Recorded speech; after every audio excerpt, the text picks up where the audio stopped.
Hi, my name is Steve Mabry. I'm a social worker with the County of Ventura Children and Family Services. My job with the agency is as a resource family approval social worker, where I help to prepare families for placement of children in their care. I'm also the co-chair of the Quality Parenting Initiative Advisory Board. Strengthening VC Families believes that children do best when they are with their parents, and great efforts are made by our agency to help preserve families that come to our attention by utilizing their personal and community supports.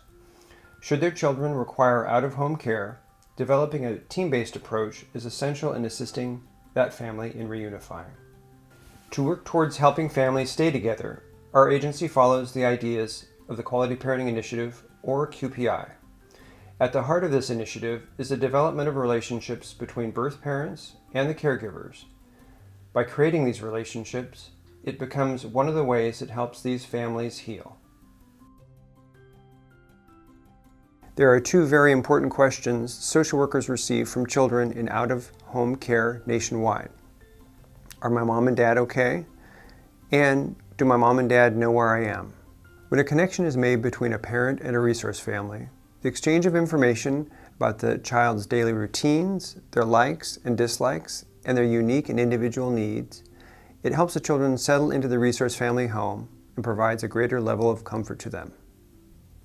Additionally, it also provides comfort to the parents, knowing that the resource family has the children's best interests at heart and that they want to care for them in the best way possible.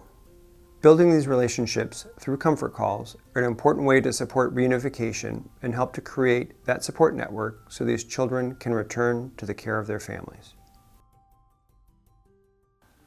The scenario you are about to see is a situation in which an older youth is placed into out-of-home care while his birth father, Brian, gets into recovery and back on track to ensure his son's safety and ultimately reunify. You will also meet Carissa, who is a resource parent, and see what her role is in a situation like this and what her responsibilities are to help keep families like Brian's together.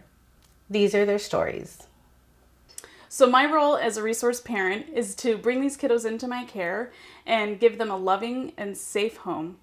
And what I really enjoy about being a resource parent is walking alongside birth parents like Brian and letting them know that we've got your child, they're safe, they're loved, they're protected, and you can focus on what you need to do to be reunified. So I have a birth mom that I just talked to yesterday, and I asked her, what was the most reassuring thing that happened when your son was in care? And she said, I just remember talking to you and you said, I'm not here to take your kid. And she said that gave her so much relief, and she was able to know that I believed in her, and it kind of set her up for success. And walking alongside these parents on their path to reunification is just my favorite part about this. So one of my favorite parts about being a resource family is Reunification Day. It's just, we've all worked really hard toward this goal, and it's sad that the child isn't in my care anymore, but I'm so happy because I've built these connections with the parents that I can be in their family forever. I might not be there for their first steps or their first day of school, but I can be there for dance recitals, for trick-or-treating, and for all these fun milestones. I was living in Santa Barbara. I was recovering from a drug addiction that I've had since I was 15. I had gotten 9 years clean. I'd gotten married, and I was doing my recovery thing. I was at the same job for 13 years, and then my now ex-wife started using drugs, and I had to take my son and my daughter and go back to Ventura. I was doing fine. I was studying to be a nurse, and I started drinking. I was a single dad, working full-time, going to school full-time, and I had lost my connection to my recovering friends in Santa Barbara. And one thing led to another as I started using drugs, drinking, using drugs, lost my home, pretty much became homeless. And then I was struggling to stay afloat, living in my car. And even one time losing my car, and me and my son even had to sleep under a bridge one night. And then I wasn't able to pick him up from school.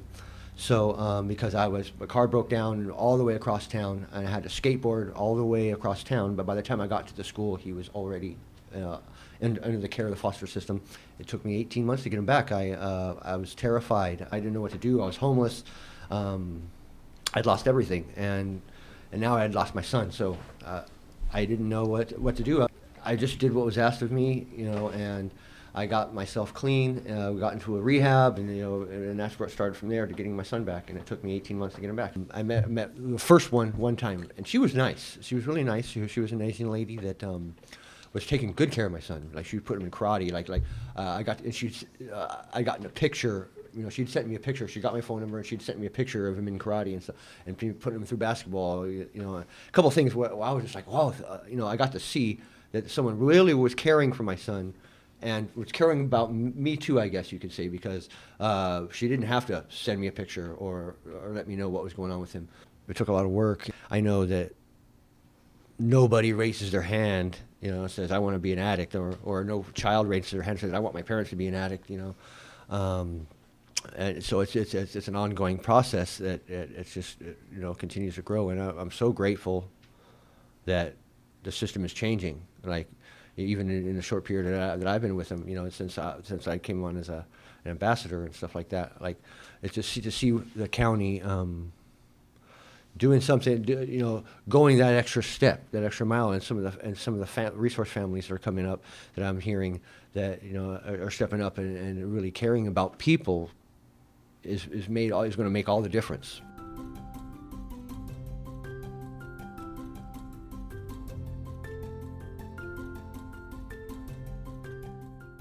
The scenario you are about to view is a comfort call between a resource parent and a birth parent whose infant child was just placed into out-of-home care.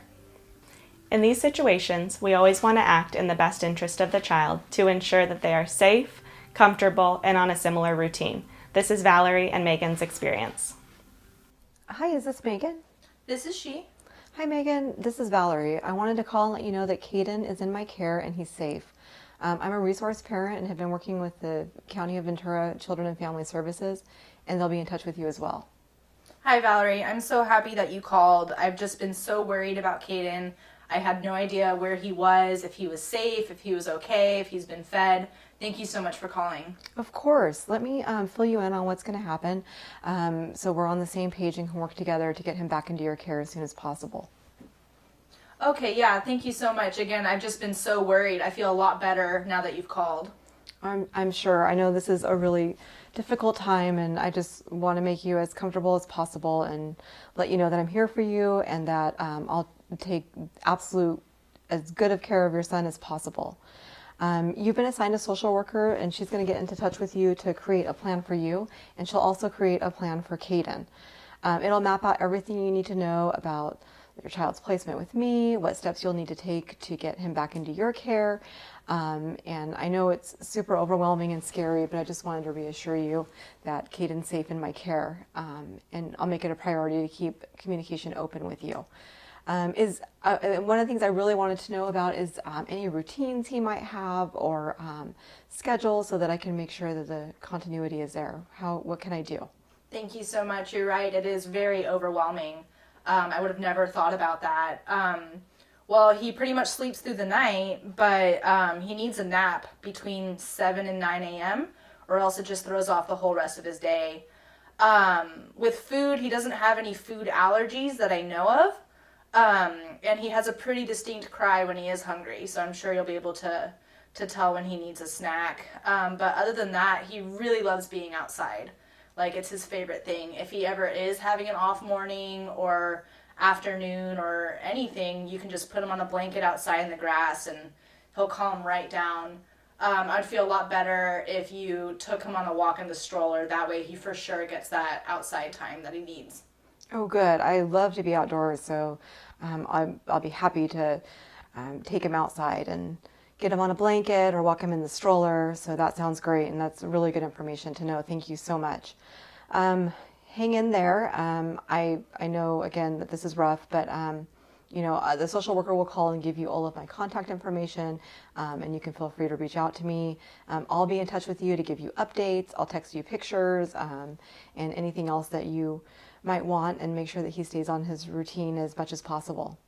Thank you so much, Valerie. Yeah, I would really appreciate as many pictures as you will send. I really miss him already, and I would just like to see any photographic, proof of him and make sure that he's okay, and I just really want to see him. Of course, of course. Great. Well, thank you so much for taking the time to talk to me and fill me in on some stuff. And I look forward to talking to you soon. Thank you so much, Valerie. Take care.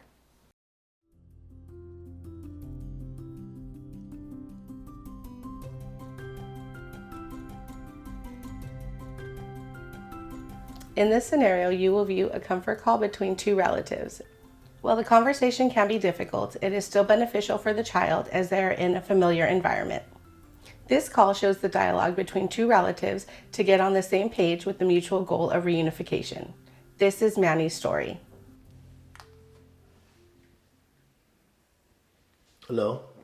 Hi, Manny. It's your sister-in-law. I want to call and let you know that I have your children and they're safe. And the reason I'm calling is to see about their daily routines. And my main goal is to keep them comfortable as possible while you sort things out. Hi, Jamie. I was worried sick, man. I want to get my children back. I need help. What do I do? Where do I begin? I know you're worried about everything, but it's going to be fine. There's a plan. The social worker will reach out to you and give you your treatment plan. You just have to follow it and follow through. I'll stay in contact with you, and it's very important that you reach out to the agency and keep those line of communications open with your social worker. They do have the best interests of your children. But are they okay? Where do I begin? I'm so overwhelmed. I don't even know what to do. Are you going to lecture me again like you always do? I know I really messed up, but I know it's my fault. I don't want to hear it, okay? I just want to know that my children are safe. Your children are safe. My ultimate plan is to get them back in your care. Listen, you're going to have to put the work in. It's going to be hard, but I know you can do it. We can dwell on the past, but what's done is done. We need to focus on the future and get your children back in your care. I'm going to try my best. I'm not going to give up on my children, but will I get a call then? Will they be able to call me?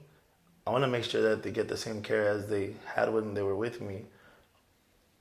Yes, you're going to be able to call them. There'll be a schedule in place in your treatment plan, but you're more than welcome to call and check in with me. There'll be boundaries that we have to set because we are family and you just can't come to my house all the time. But I want you to know that your children are safe, and I'm going to do my best to keep up with the routine that you had with them. Thank you so much, Jamie. I'm so sorry I'm putting you through this, but I'm going to work my hardest to get them back. I promise. Remember, this is temporary. We'll get through this. I want your children back with you and in your care. And I want you to be able to provide a safe environment after all of this. Hang in there. I'm here to support you, Manny. Thank you. Please tell them that I love them, and I want to see them very soon. Thanks, Jamie. I'll talk to you soon. I will. Bye.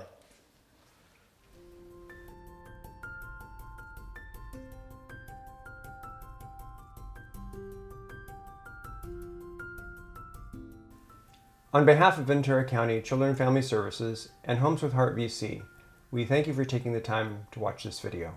We hope these scenarios provided you with examples of ways that relationships can be developed to support and strengthen families using the concepts of the Quality Parenting Initiative.